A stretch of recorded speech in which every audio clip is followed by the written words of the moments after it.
है जहां पुष्पेंद्र हजारी और उनके बेटे अनुराग कांग्रेस में शामिल हो गए हैं। कांग्रेस से बागी होकर लड़ा था पथरिया से विधानसभा चुनाव और पार्टी से बागी होने पर किया गया था निष्कासित। आपको बता दें कि लोकसभा चुनाव को देखते हुए एक बार फिर से कांग्रेस में शामिल हो चुके हैं।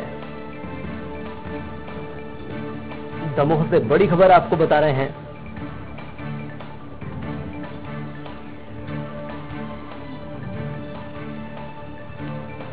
पुष्पेंद्र हजारी और उनके बेटे अनुराग अब कांग्रेस में शामिल हो गए।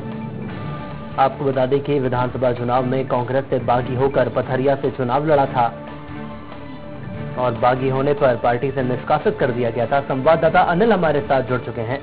अनिल, कैसे देखा जाए, विधानसभा चुनाव आते हैं तो पुष्पेंद्र हजारी और अनुराग कांग्रेस से अलग हो जाते हैं, चुनाव लड़ते हैं, लेकिन जब लोकसभा चुनाव सर पर है तो एक बार फिर कांग्रेस में शामिल हो गए।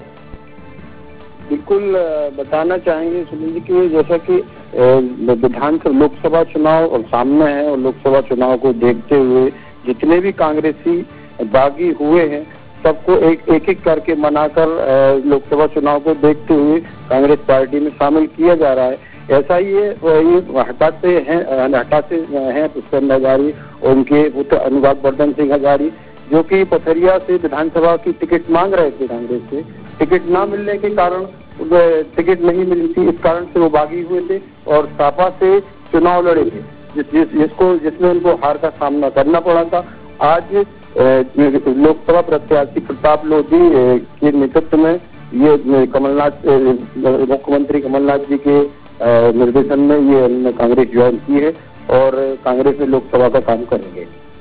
अनिल, क्या ये कहा जा सकता है जिस तरह से घर वापसी हुई है पुष्पेंद्र हजारी और उनके बेटे की, तो क्या कांग्रेस को इससे बल मिलेगा?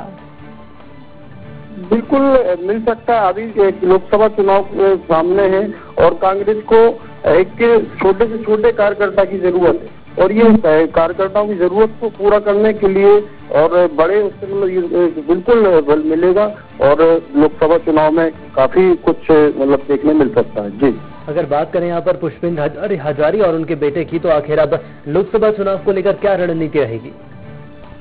ये पुष्पेंद्र हजारी और अनुराग वर्धन सिंह हजारी को कांग्रेस ज्वाइन करवाएगी। कांग्रेस ज्वाइन करवाने के साथ साथ उनको अनुराग वर्धन हजारी को पथरिया का समन्वय समिति का प्रभार सौंपा गया है और पुष्पेंद्र हजारी को हट्टा समन्वय समिति का प्रभार सौंपा गया है और एकजुट होकर काम करेंगे। वहीं से पुष्पेंद्र हजारी की हमारी बात हुई तो पुष्पेंद्र हजारी द्वारा कहा गया कि हम अब कांग्रेस में हमारी फिर से वापसी हुई है और हम पूर्ण ईमानदारी से कांग्रेस से काम करेंगे और लोकसभा प्रत्याशी प्रताप लोधी को जिताने का काम करेंगे। जी, इसमें चलिए, जानकारी देने के लिए आपका धन्यवाद। तो दमोह से बड़ी खबर आपको बता रहे हैं।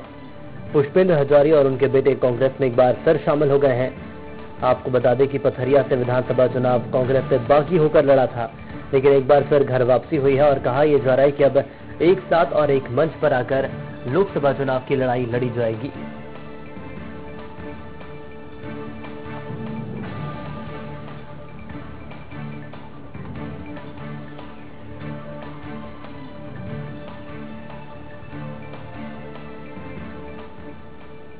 लोकसभा चुनाव में मतदाताओं में काफी उत्साह नजर आया, जहां दंतेवाड़ा जिले में कुल 273 मतदान केंद्र बनाए